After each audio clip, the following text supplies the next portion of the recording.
Alright, good day everyone and welcome back to X4. Hope you enjoyed the planning and PowerPoint last episode, but this time it's time to really jump into it and make things happen. A couple of key objectives as I suggested. Firstly, probably in just a moment, I'll be jumping over to my destroyer in Families Inn because the split sector defense forces are proving completely unequal to the task before them, and Xenon capitals are constantly coming through causing serious issues.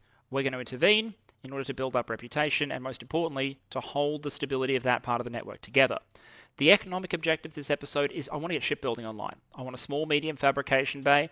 I want an extra large fabrication bay. That's a lot of credits. I'll pull them together. But the extra large bay in particular will allow us to refit the Erlking with all of the blueprints that I will painstakingly find off screen. I've got most of them already. Doesn't make for the most enjoyable viewing, but it does mean we'll be able to install all the unique turrets and whatnot that the Erlking can fit, and then we'll finally have an expeditionary battleship. Something that we can mod extensively and then use to take into challenging sectors to respond to threats with firepower rather than just speed and evasion. With no further ado, because I think at this very moment split stations are probably burning, I will teleport over to the Delilah Swan Song and expect to see a bit of multitasking this episode as we try and hold the split together while also pushing our own economic objectives forward. And the multitasking continues as I've teleported back to the Delilah Swan Song for yet another engagement. I think I'm going to quickly try and demolish this Xenon factory before it's completed, this sort of creeping incursion.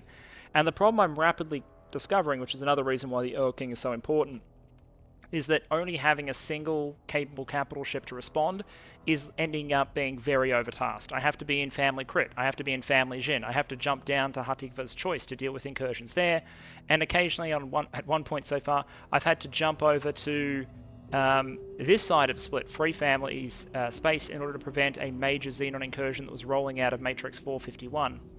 Don't know. Oh, it's just a build storage. No wonder it's just a build storage. It's not an actual station. That was rolling into Family and took out a number of stations here. So I'm just very overtasked trying to hold up the split and also prevent this breakout into Argon territory and Hatikva. But as I said in the strategic overview, we need to contain breakouts into Hatikva because that's access to the highway. And if you have Xenon accessing the highway here, essentially what you've got is a Xenon breakout into all of the sectors connected to the highway, which is unacceptable because it puts so much at risk. It's going to be very difficult for us to control. And even by extension, there's even a chance that our trade with our station over from Mitsuno's Defiance gets partially interdicted as well, which we cannot stand for. Anyway, I'm going to take control and see if we can knock out this station. Here we are. Xenon Factory, 43 kilometers ahead. Okay, looks like we have a K coming in. That's okay. Get it. Alright, so the thing with the K, it's going to be way faster than us in reverse, but we have a range advantage. So what I'm going to try and do is go into full reverse to slow the speed at which it's closing, engage it from an arc where it's not going to have as many of its turrets immediately able to be brought to bear, and then we'll worry about the station again in a moment. The main batteries will be able to engage first, but our plasmas... Oh, it's using its travel drive. Good on you, mate. Alright, let's start spraying it. And then try and not be underneath it. Because underneath and to the sides are where these Xenon ships get you. They're weak up top, and dead ahead and behind, not as strong. But if you find yourself in their ventral arc, you are probably stuffed. His shield is at 18%, plus our batteries are about to hit. Thank you. We're into its hull, main battery's cooling. Okay, it's firing its first gravitons now, but that's okay, I think we're going to win that damage race. I'm going to keep maneuvering to try and minimize the hits. So let's just push these guns to all the way to overheating. And I think we should win the damage race. Xenon Factory. And finally, I actually caught it on camera. That's maybe our 6th or 7th K that we can claim using the Swan Song. K. Never underestimate the things, but if you exploit the reach advantage and you're paying attention, no problem. And that's a Xenon Factory station destroyed before it can be constructed. I don't feel brave enough to go confront the defense platform just yet, so instead what I'm going to do is switch the Swan Song over to one of the other fronts that needs some immediate assistance, and get about my economic business as we continue to stack the cash for our next big project.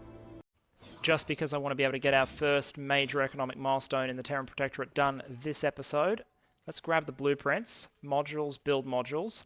So an XL ship fabrication bay will cost us 307 million, but an SM bay will only cost us 125, and it'll give us a source of additional money-making potential and huge savings on additional mining ships, which we are going to need. So I'll grab the SM fabrication bay. Good luck out there. If you want to know what that'll look like, if we go over to our Forge Complex Mars, which is where our first shipyard facility will go, build modules, SM ship fabrication bay. We can do something like bolt it onto the side here, or out to the side here. They don't require much clearance. It'll double as additional wharf. It's very small, very expensive to get the blueprint for, but if we add it, it'll give us the ability to construct, I think, up to 8 medium-type ships at a time. I'm not sure what the small ship construction capacity is. But running that, we won't be able to sell really many ships because we won't have the blueprints for them. But if I just buy the blueprints, for example, for the Bolo miners and some very basic equipment, it should allow us to switch over from relying on imported Commonwealth mining ships to domestically constructed Terran ships that we make using our own materials, which, even though it obviously has an opportunity cost because we're not selling those materials, it's still going to be much, much cheaper than any option related to buying them in. And because we have habitation, because we have a workforce, we can recruit our own crew on our stations too. If you don't have a station workforce, I don't believe you can crew, as in service crew and Marines, whereas with them, I believe you can. So we're already ahead of the game on that mark. With that blueprint in place, I'm going to decide where to put it on this station, and then let's jump forward. Alright, so welcome back. Couple of economic updates. I have indeed set up our first ship fabrication bay. This is what Forge Complex Mars looks like now. We have the capacity to build our own ships for the very first time, plus to mass turn out various materials with 6 Computronic substrate, 9 metallic microlattice, and 7 silicon carbide.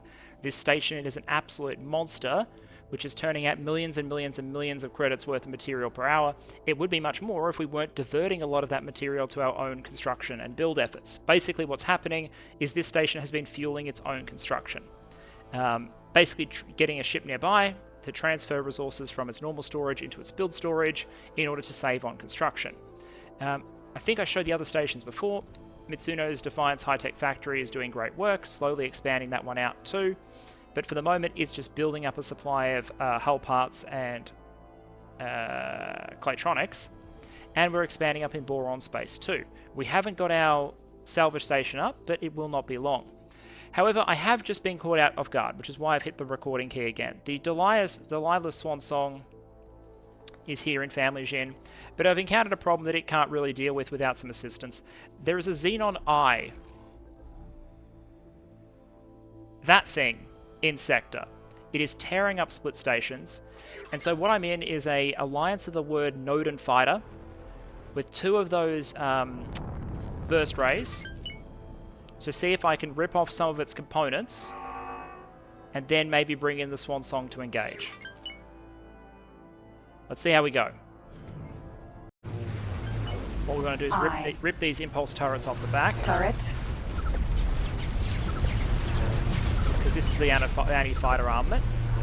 And then it gives us somewhere to hide. Turret. Rip off these turrets. Dodge, dodge, dodge. Okay, so now we have a safe place to hide. Let's rip off the first extra large shield generator. As you can see, the burst rays do fantastic work. And this is now my new base of operations. Here I will make myself a home as I slowly take this ship apart.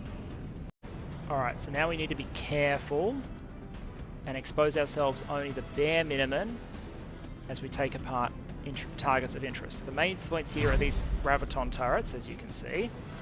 They're not optimized for anti-fighter work, but if they hit us, they will kill us. So I'm thinking maybe we rip off the engines, because the armament's what I ultimately need to eliminate if I want to be able to engage with Delilah's Swan Song.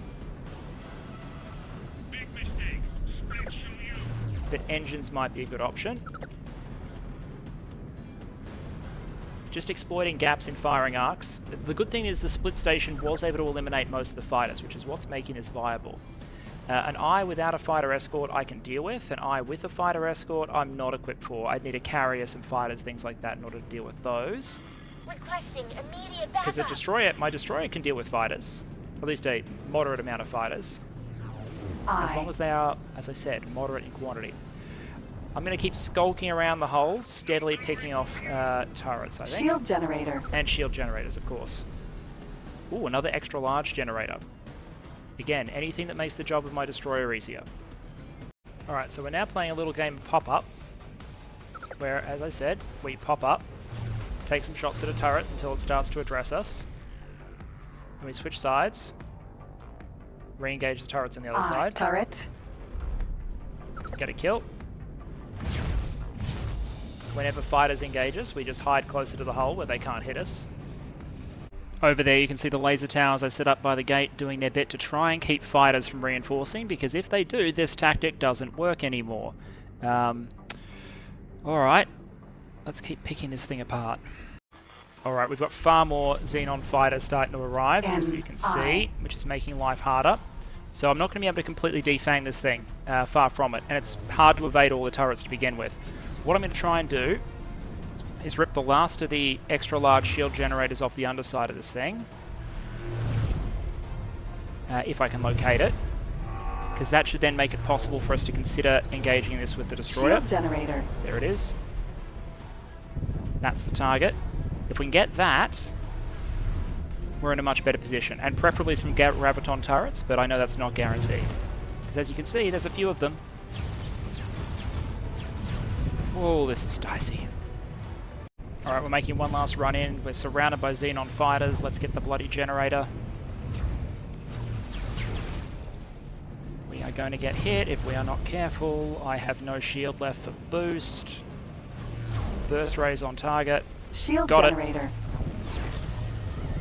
I'm not sure if I'll be able to extricate the fighter, but its mission is done. Let's evade, evade, evade. I have a feeling we're done. I don't think we have the agility to avoid everything. Ejecting. Alright, that's an ejection. That's okay. Emergency eject successful. Teleport to the swan song. And let's see if this thing, without all of its light, it'll still have a tiny bit of shield by virtue of its smaller generators, and it might repair something, and it'll have about 50% of its armament, but I think we may have what we need to engage, even if it was the cost of that no down. But while ripping apart a K using a fighter, easy business. Doing it against an I with fighter support, a little bit more of an involved affair. Let's go.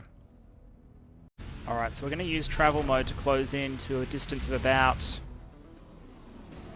maybe 10k, 13k. We're engaging from a flank, so it can't immediately turn its engines to close on us. It'll have access to maybe 50% of its firepower. I've got my plasmas. I probably fired a bit earlier there. It's got access to maybe half its firepower. We should have all of it. It should have access to maybe a tiny fraction of its original shield. We'll be able to tell based on how quickly our guns melt. One thing we want to be firing at is the turrets along the flank, because we can rip them off. You can see the hits being confirmed there. That'll take some of its firepower offline. And you can be quite precise, I've found, with these Terran main batteries. Just nice controlled bursts. There we are, we've ripped some of those gravitons off. Great, okay, so that's all those gravitons disabled. I'm not sure that would have worked if we hadn't taken the turrets and shield generators off first and gotten the angle of approach just right. But it certainly does demonstrate that when the Terrans built the destroyer, the Sin, the original ATF designs, the Sin and the Asgard battleship, which I really want to get one of eventually, this is what they optimized them for. They're really optimized for killing Xenon capitals. That's what they do. There we go. We've been killing Ks, but when you take out an I, that's something that's worth televising, I think. Let's put just a little more distance. I'm not sure how big the explosion is, only that it's large.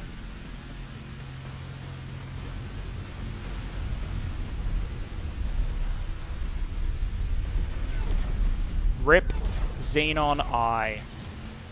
Fantastic. And if we had a scrap processor here, that would be worth 40,000 scrap. But without their eye, they no longer have an anchor. These guys are no longer the threat. So I'm probably able to teleport out in a moment. Actually, I take that back. It looks like we have one more target to take out before I move on. There's a Xenon K here as well. And it could also use some attention from our main battery. That said, engine down. Shields are about to be breached. I think we've got this one.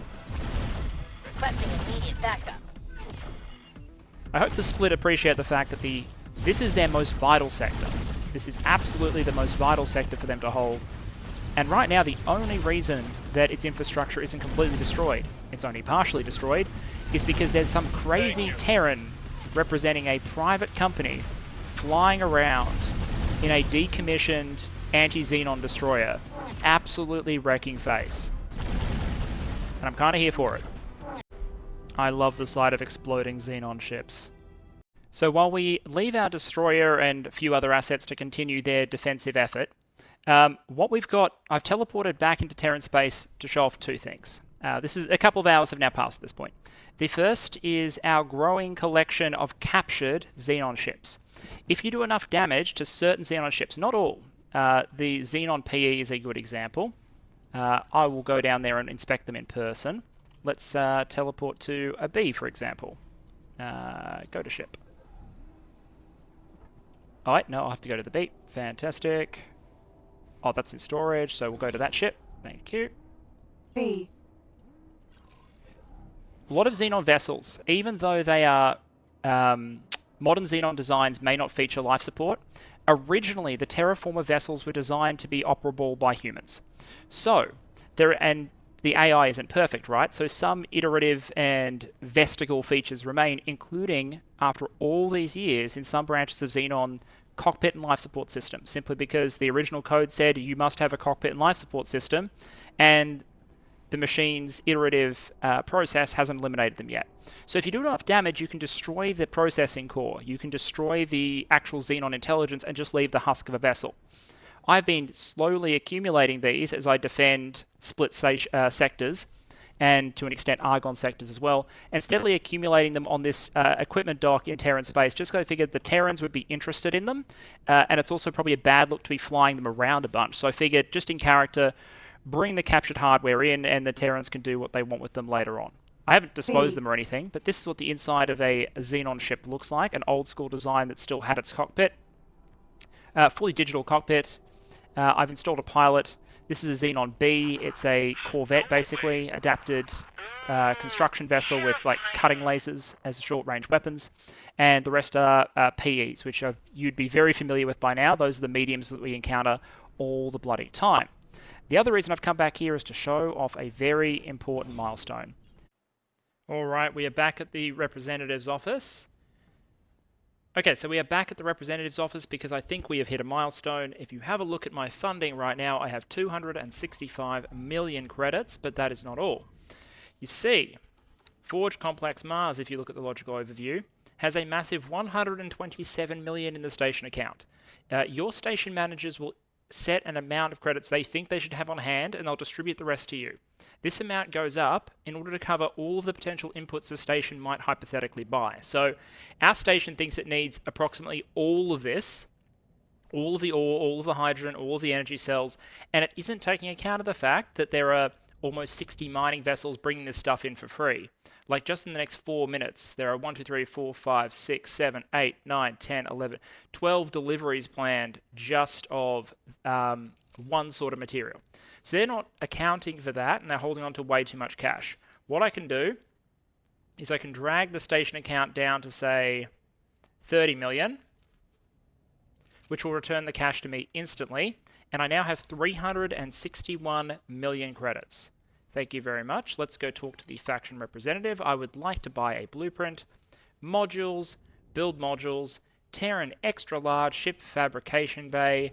Thank you very much. Good luck out there. Amazing. Okay, so now the next step is construction. And what I think here, and I might adjust this after the fact, is to design something like this. If I rotate these connectors, and like I said, I might change this rather than confirming it. If I build a segment off to the side, I might even take this one down first, like go down one level, build some additional habitats. Yeah, let me think about this for just a moment. Okay, here's what I think I'm going to settle on. So I'm going to build 2 more stories down. That'll provide more room for me to continue this stack of accommodations. And then over here, I'm going to go to build modules, extra large ship fabrication bay, and bolt that on there. That's going to basically make the center of the station a dead zone. My plan is to then layer some large shipyard fabrication bays on top. So this whole middle section of the station will be fabrication bays with a clear zone. And then we can extend the station basically horizontally over and build another stack of accommodations and production facilities if necessary on the other side. So it'll be all this front-facing equipment, ship fabrication, and then more equipment. Ultimately, in the end, we want to move some of our ship fabrication activities elsewhere, but for now, this is a massive step. So if I confirm those module changes, that'll instantly say that I need 700 computonic substrate, which is actually not that much for me. 1400 silicon carbide. We will assign a builder. There should be one nearby. I want this one specifically. Great. And then to get access to those resources, all we're going to do is grab some of these Shiyaku vanguards that I have nearby. And what they can do is they can rip, say, 740 substrate out of the station storage, then go transfer build storage. And what this will do is your ship will shuttle it from actually being inside your factory to the storage that's held slightly off-site, the build storage, which doesn't sit inside the station. It sits just nearby, and that's used by builders. And then we'll queue up another one for it to grab silicon carbide. We should still have a bunch, so 1500 silicon carbide. Transfer to build storage. Great, and then we'll return the freighter to its position. This is my standby for a number of freighters, mediums and large. These are larges, these are mediums, which should mean if we now go back to plan build, bingo. So it now says it's getting all of the equipment and goods it needs. That ship fabrication bay should now be well in train. Meanwhile, we still have 54 million credits left, which means we can do some refitting. I don't have the blueprints for all of for things like shield modules and utility, so I don't actually by myself right now have the ability. Oh, I need to move these transports. That's okay, I'll deal with that in a moment. I don't have the ability to fully refit the Erlking in the way I might want to. Specifically, I don't have level Mark II extra large shield generators, which I want to, because it's going to be better than the Erlking shield generator. Everything else, I think the only other thing I want to do is switch to Terran shield generators, Terran Mark IIIs across the board, and I'll throw a Terran engine on, because it's probably better than the Erlking engine, and this is going to be very expensive, but I can't afford the blueprint right this moment. 13.4 million credits to upgrade it to level 3 maneuvering thrusters, but you can instantly see the effect of moving on strafe speed, yaw, pitch, roll. It's never going to be a maneuverable battleship, but we can do a little bit better. I'll slap level 3 shields on all these slots that will then be filled with Erlking weapons once we have our shipyard complete. I won't add additional turrets this moment. Just make sure Mark IIIs are everywhere. Great, so that's the shielding in place. We'll do software. Consumables I'll handle myself. Consumable blueprints are really, really cheap, so I'm going to manufacture them myself. And in terms of crew, I put 135 Marines on here already. Because the Erlking will be good for boarding. I think what I'll eventually do is replace those with more talented Marines from the Vigor Syndicate or from some other source of higher level recruits. But for the moment, this is fine. What I will do though is if I'm going to go to say, if my goal is like 200 Marines, I might grab just for the moment 80 Terran service crew. Add to the shopping list. That is a 25.9 million credit refit. And just like that, I've blown through about 360 million credits in 60 seconds or so.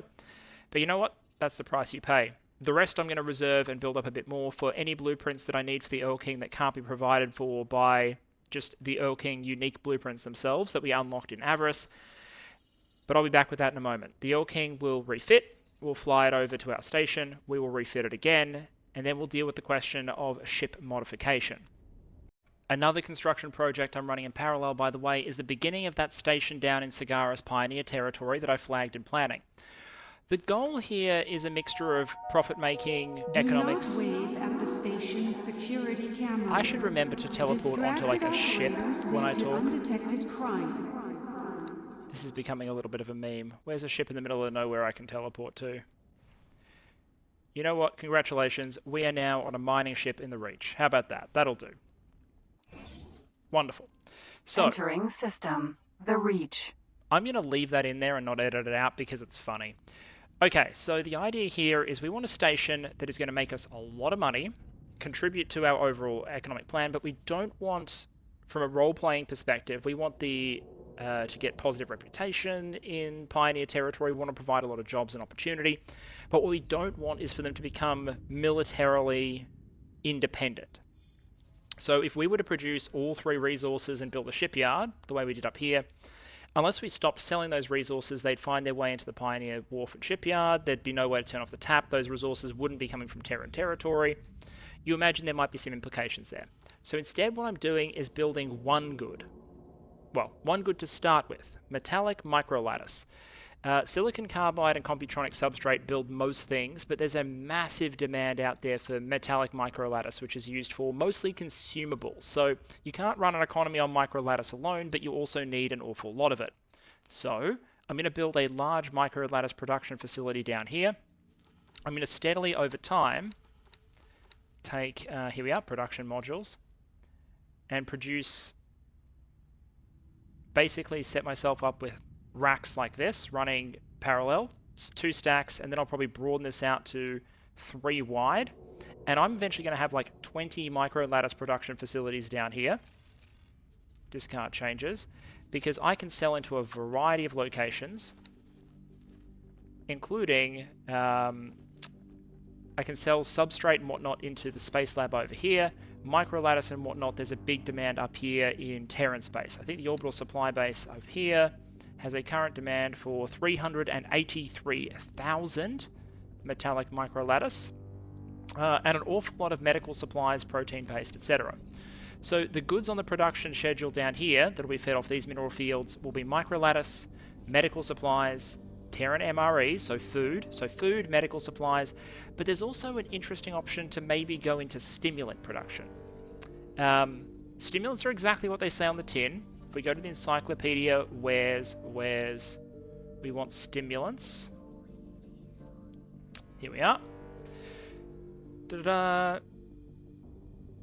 Increase activity of the central nervous system in the body. The manufacture, distribution, and use of stimulants is considered illegal by the Terran government.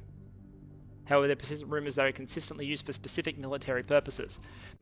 You'll note that the Terran Protectorate doesn't consider this bad because, you know, they're willing to set up stimulant production in Pioneer territory. They just don't want the stuff making it into Terran territory. So it's fine setting it up here, cornering that side of the market. So it's another, again, it's a consumer good, doesn't have direct military value, but it can make a lot of cash for it if we set up production in Gaian Prophecy, and then just set up repeat sales to like the Space Lab and other Pioneer facilities that demand those stimulants.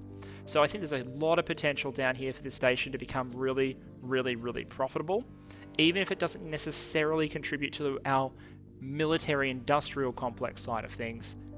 It'll keep the cash flowing in. The one thing we should remember to do, as with on any of your stations by the way, is make sure that you have a decent supply of cargo drones, because you need those to interact with ships. I don't really care about defense drones unless you genuinely think you'll be at risk, and they're usually better solutions anyway. A small number of repair drones is good for incidental damage. We can then accept that estimate. They'll bring in the supplies they need, but again, you can see it's microlattice that is used in drone construction alongside carbide and energy cells. We'll be producing our own energy cells as soon as the station completes everything it needs. The reason we're not already producing despite having some energy cells is I had a slightly inefficient production order. I built solid storage and containers down here. Until you have storage for a good, which in this case is container for energy cells, you don't run your production cycles for obvious reasons. So we'll have to wait for the station to complete before it starts yielding goods, but you know, it is making good progress and proceeding relatively quickly. Alright, sightseeing on the mining ship is about to be over. You can watch the ship going about its mining business in the background. As you can see, that's the large mining laser going after an asteroid, and it will deploy mining drones as well.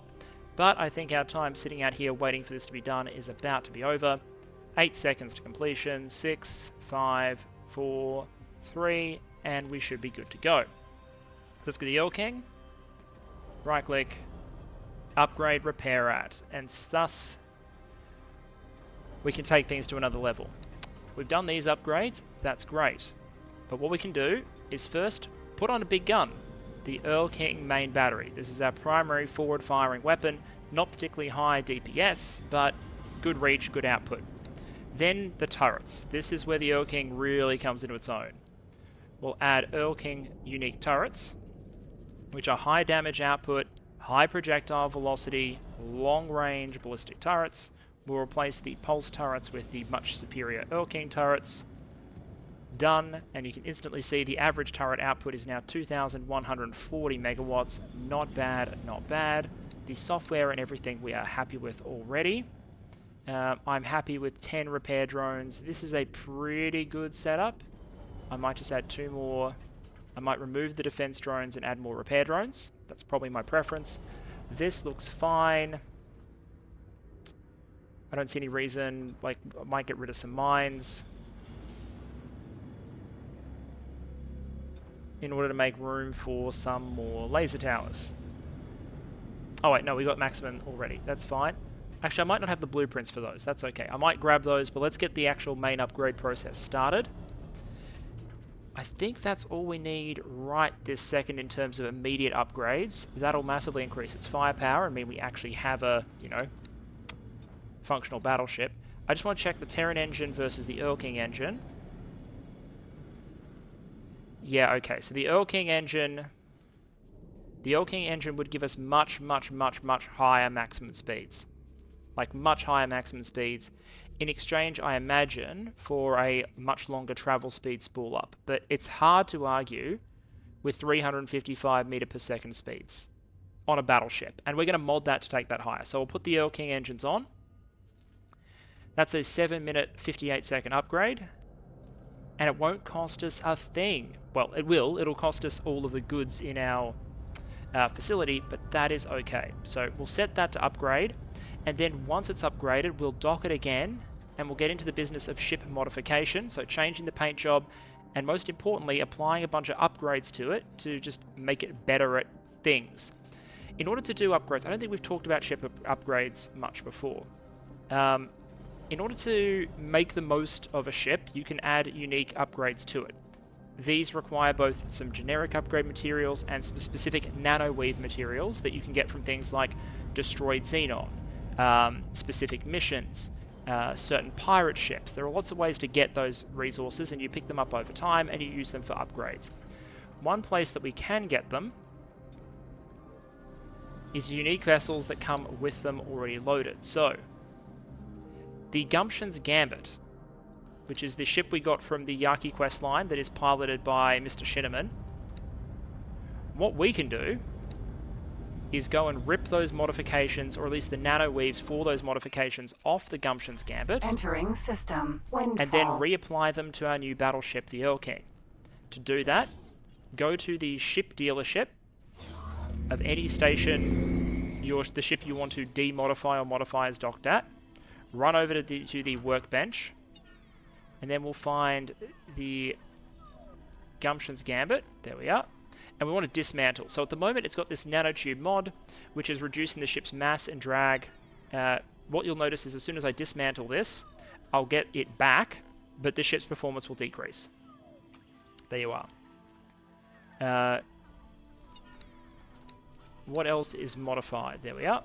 It's got a rotation, engine rotation, thrust forward, thrust straight. That's fine. We'll rip that off. This ship is getting much worse, but that is okay. We can also change the paint job. Won't do that for the moment.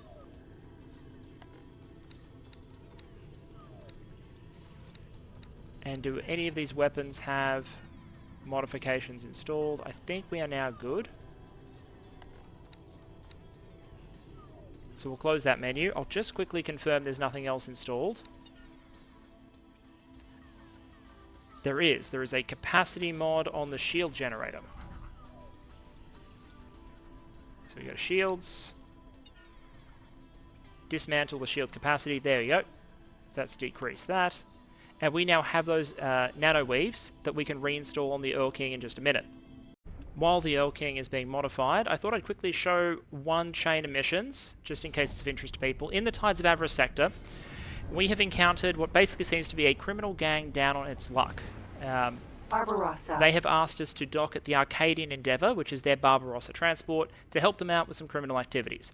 This basically functions as a sort of game tutorial in how to do various less than legal activities, things like smuggling, I think the first mission is. So we can go have a talk to Maestro, which is what he calls himself first, the split in charge of this gang which has fallen on somewhat rough times, see what he would like us to do. But I believe this mission chain will teach us how to do things, if we don't already know, like transit goods through space where the transit of those goods may be regulated in a way that is detrimental to free trade and commerce, hacking stations, things like that. So there are useful skills, and if you start with one of the Avarice sandbox starts, you can very quickly go into this. So if you want to do a criminal focused playthrough, or an entrepreneurial focused playthrough, shall we call it, the starts that get you onto this quest line quickly might be a good way to go. Let's talk to Maestro. The faction of the gang, by the way, is called the Empyrean Curs. There you are. Split is Maestro. Invited creature here because Split noticed you carry illegal wares. Split and crew, the Empyrean Curs, have embarked on journey towards complete independence. Split interested in bringing someone who does not mind breaking laws. Split Safe is very to direct. say, you fit profile. Regular smuggler and best I'm pilot, literally a the narc. Ace, has prior engagements. Small assignment. Test if you're trustworthy. You interested? Alright, so this guy's just given me an option to help him out with smuggling some agricultural products. Let's ask him about himself. Yes, of course. You ask how come Split commands Empyrean Curs, rabble of pirate misfits, and so far from Split space. Yes, I am vaguely See, interested, so I can Split prepare your never dossier part for the of Terran broader Secret Split Service. culture. Born into small makeshift family of Split during shutdown. Even though connection re-established, Split not feel at home with ferocious Split families. Split always prefers to use wits, and be free from all obligations. Growing up in Windfall, Split really not have choice except fall in with Vigor Syndicate. They taught Split to steal, cheat, and kill, if Split must. But Split disagrees with direction Vigor heading now. Oh, now he's had a change of heart. Short-sighted, exploiting vulnerable people, lack vision. Much more interesting marks out there now. Split and trusted friends decided to strike out on own. Now, crew roam network aboard ship looking for opportunities to make money. However, crew see fit. Alright, sign me up, because then I'll get a bunch of intelligence on what you're doing, and then we'll see if we can turn you in. Good. Split knew Split could count on you. I mean, what?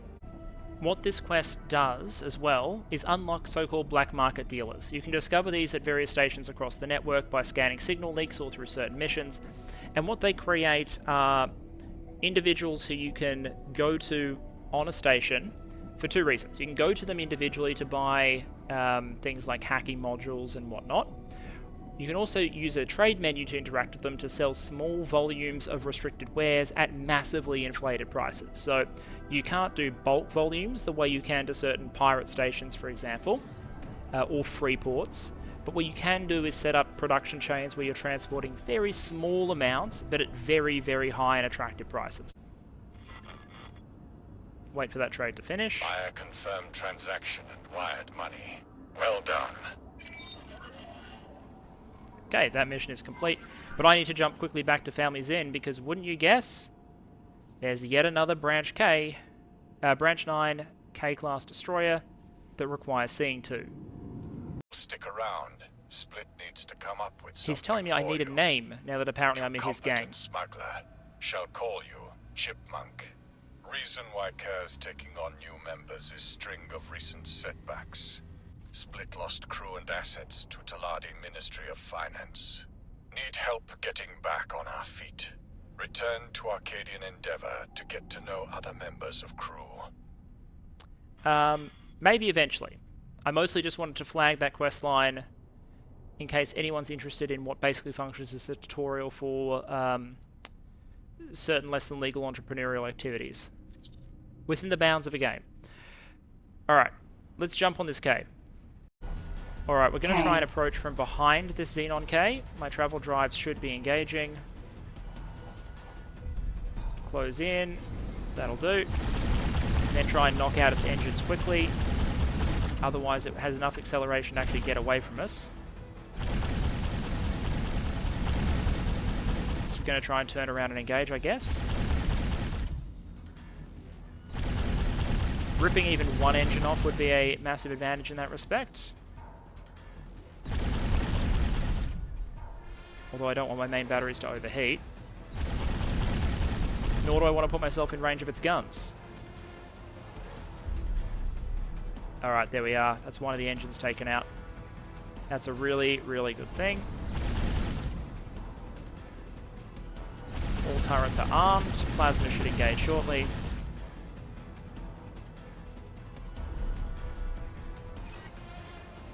fact, I'm not sure why the plasmas aren't already engaged, to be honest. But that's okay. We can do this with main batteries. That's where a lot of our firepower comes from anyway. Shields are down. We are into the hull.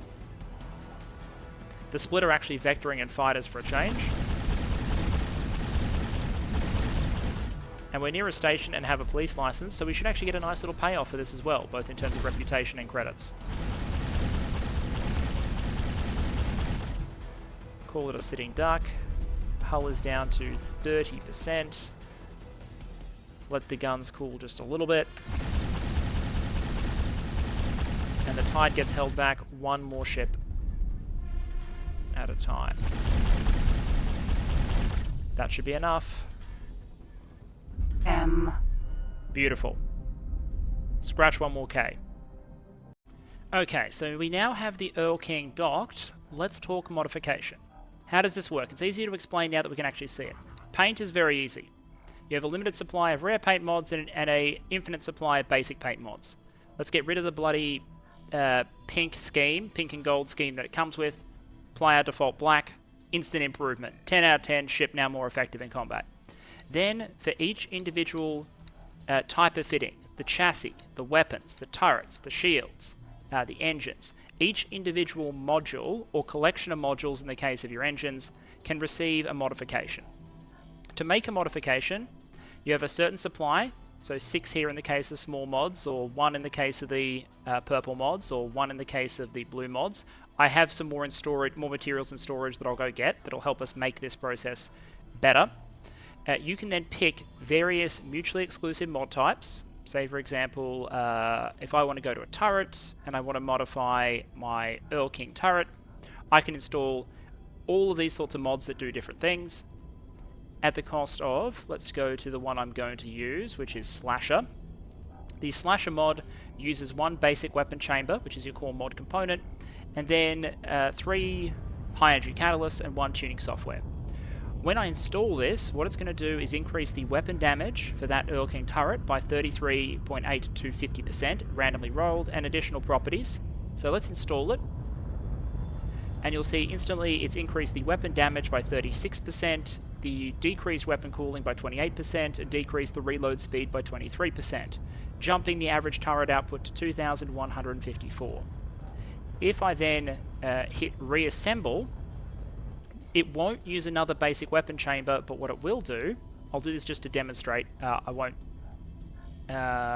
worry too much about it because I think I have serious stocks, is this combination of strats for the cost of 3 more high energy catalysts and 1 more tuning software.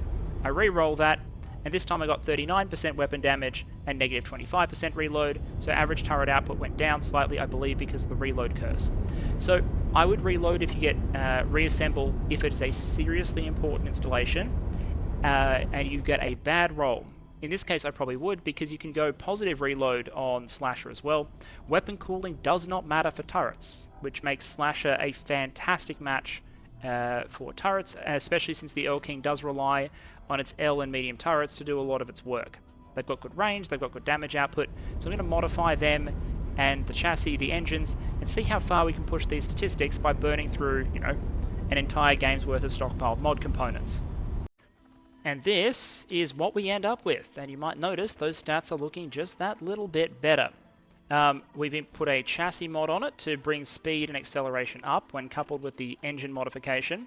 So more thrust, more strafe, more rotation, more boost, more travel mode thrust.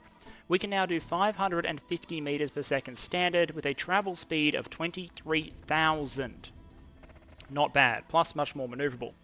We've also gone through and individually modified, with slasher mods, all of these turrets, re-rolling some of them, some of the time, to get the average turret output more than doubled to 4,971. More than twice what it was when it started. So that should have a significant impact on our turret output. And of course we've modified the main gun with an obliterator mod which increases weapon damage by about 15% and cooling by 30%. So again, it hits harder, and then almost all, well, not all shields, but what I've done is I've applied the one extra large shield has got an exceptional mod because it provides protection for the majority of the platform, right? I get one extra large shield generator. Now we've increased the recharge rate by 36%. The delay doesn't matter. Capital ships always regenerate shield, I believe. But 36% boost, I'll take it. Some smaller mods on some of the smaller shield generators, that's probably a bit of a waste. But we've got the core done. This thing is now almost ready for war, except it's missing one critical thing. You may have noticed that the Erlking has a medium docking bay, which means a ship can dock on it, as the name suggests. So what we do, let's go, I probably don't want bolts. What we need is to buy a medium class ship that we can dock on that docking spot, because even though a ship is docked, that doesn't mean it can't use turrets. And the Xenon, the Terran gunboat, is a medium class ship that is dedicated to turret use that has all 6 of its turrets on the top, in the dorsal position. So if we dock this thing on the Erlking, it should be able to fire all 6 of its turrets while remaining safely docked, and also function as a kind of lifeboat for us. We'll give it maximum shields because it is vulnerable while docked. The maneuverability, meanwhile, doesn't matter as much. We'll give it the usual software stuff, I don't really mind about that. We'll maximize the service crew because that's fine. And what we'll do is we'll build this, or buy it rather, then fly it to the Argon Wharf, and I'm going to fit 6 more flak turrets to this thing, and then dock it to the Erlking. Okay, so because I thought it was bad to leave the split waiting artificially forever, even though I do leave quests on pause a lot, I've come over, I've handed over my Spacefly Caviar, and now I need to talk to this chap. Just while the Erlking's getting outfitted, no reason not to investigate the split plot just a little bit further. Split heard you tracked down rebels and released hostage. I did. That reckless Split always find trouble. You tracked them down quick. Split have request for you. Shoot. Local patriarch Noah DeHilp faces justice at Hall of Judgment. Accusation is withholding reparations for Zyarth Patriarchy. He says he is not wealthy enough for such demands. Says his financial records were stolen. Former business partners gave evidence showing many slaves bought from him. Oh, what a punishment should not be applied fantastic without guy. proper investigation. But others Split not willing to take stand. As outsider, maybe you help with investigation. This sounds like a way in for us. Let's do it. Okay, I need to try and exonerate a slave trader. Very well. Split wait for information to support release of Patriarch. Guests will now honor fallen patriarch Gotipig. Gotipig took up arms to face Zyarth tyranny. A witness will now speak of his bravery. This split flew under Gotipig in the fires. Honorable fighters and transport took on Zyarth Armada. Big our new Gotipig know how to retreat. Attacking Rattlesnake belonging to Zyarth. Patriarch attacked turret head on. That sounds dumb. Split witnessed this. War hero of free families. Wait. Patriarch gave life for Split freedom. All guests shall remember his name. All guests shall glorify his victories until greater deeds are done. Victories, you just said he flew straight into the turret of an opposing ship and died. Alright. Cool. Let's see if we can help this patriarch and make him owe us a favor. He declared his own financial records as stolen, and I don't see any way for us to locate those. But we can review the claims of his business partners. The trading station ought to have records of those transactions, but I'll need Bozo's help to access those.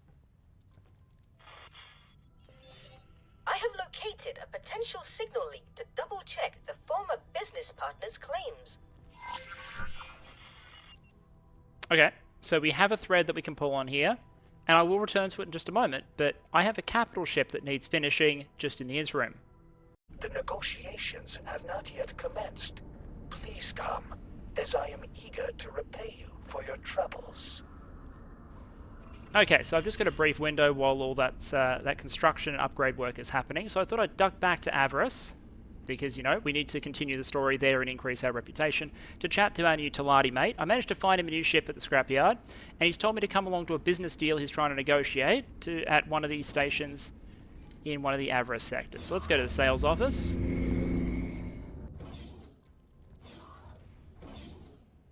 Hello. And have a chat. It's a pleasure to meet you, Mr. Dagobas Lahubasas Eurylos III. Let's get right to it. Well played with the name. How much did you say you want to pay for these hull parts? I know it is a low price, but hear me out. You are practically swimming in those wares. They take up storage space and hamper your production. Yes, because they run the salvage yards. They break down all the wreckages. I'm doing you a favor. I'm not sure where you got that idea from, but we will have to turn down that offer. It is not profitable for our station. I can tell him to increase the offer, decrease the offer, or shrug. Offer more, dude. I believe we can come to an agreement. Sure, but the price needs to be higher. Yes, I see. However, it needs to stay below Commonwealth prices.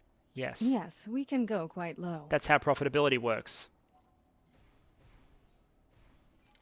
Thumbs up. Brilliant. Then we have a deal. Great.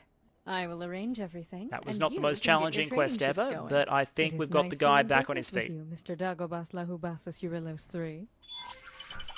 Awesome. And this guy's presumably now going to want me to transport them for him or something. This went really well. I do not believe that we could have achieved a lower price. Probably not. And we are undercutting the Commonwealth. We made a great team. Now it is time to make some profit. Buy wares at this station and find profitable trades on the market. Shipyards and wharves now look. Okay, so this basically functions as a sort of trading. Again, if you're doing the average starts, this guy functions as a sort of welcome to scrap, welcome to salvage, welcome to basic trade. I can run that in the background, no problem. Anything to make old mate here happy. I won't tell him that I have hundreds of millions of credits sitting off to the side and that I have a factory that produces thousands of hull parts every single hour. Although that probably represents more than an hour in the actual in-universe time. But, you know, that's beside the point. 400 hull points, picked up and sold, easy.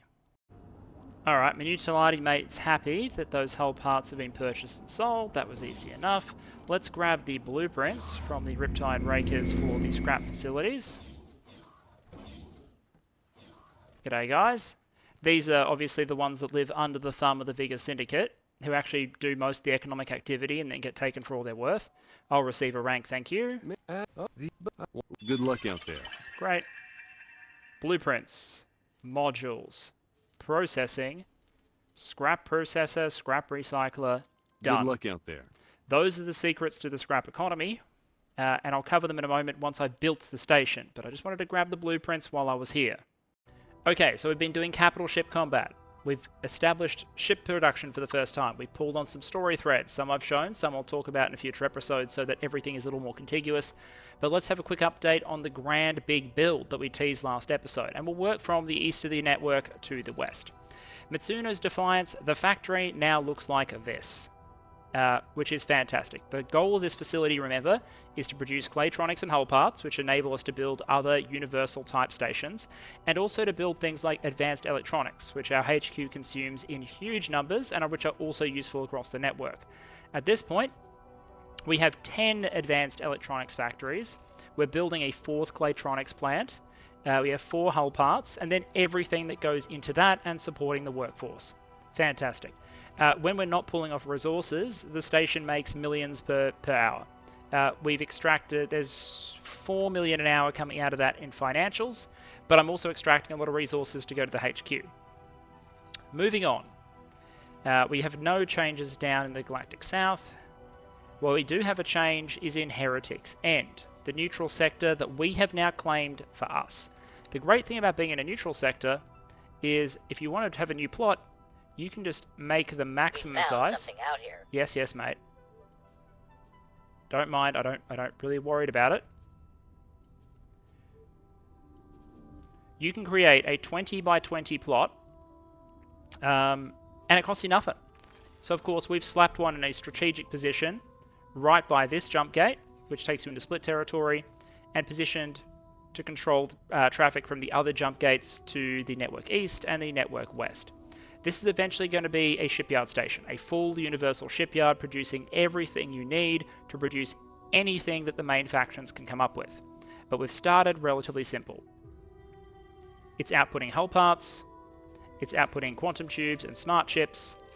We're not going to go to Claytronics, that's too much of a production cycle, but we will continue expanding towards having shipbuilding capacity slowly over time. It's going to be a massive station in order to get there, but we will get there.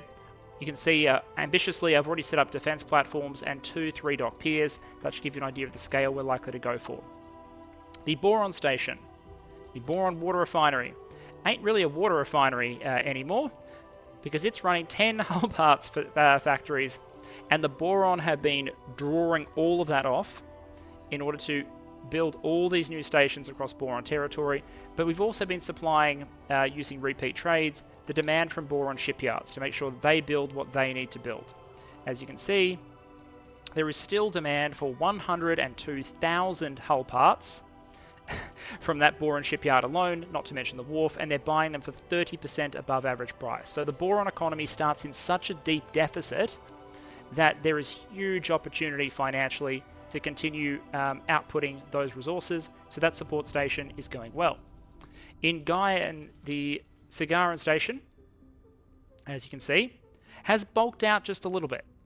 We're now running 23 microlattice fabs, producing 88,780 microlattice per hour, in exchange for eating up nearly 60,000 helium, 23,000 ore, and 23,000 energy cells. Fortunately, we are producing about twice as many energy cells as we need, and I'm building up the workforce.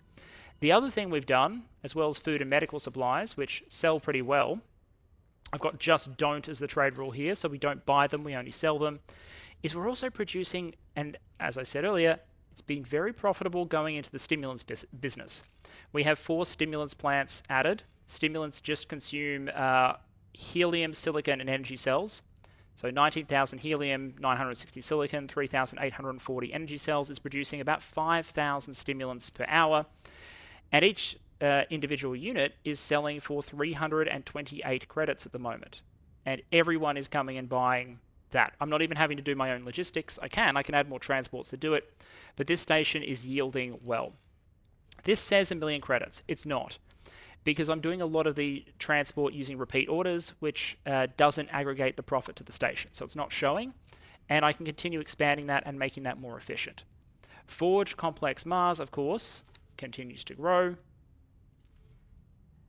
and now looks like this monster, with the addition of 2 Terran L ship fabrication bays, so that we can build L traders and L miners, as well as extra large ships like refitting the Erlking. I'm continuing to expand production here, but we're starting to reach the limits of what the local resources and even the resources down as far as Saturn, because you can see the miners are having to go far afield in order to pull in resources.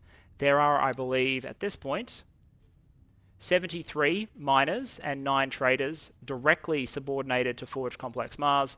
So in terms of productive facilities themselves, not the workforce, but just the substrate, the microlattice and carbide, I think we're getting close to where I want to sort of cool it a little bit on Forge Complex Mars and focus more on adding workforce, which generates efficiency for the cost of less overall resources.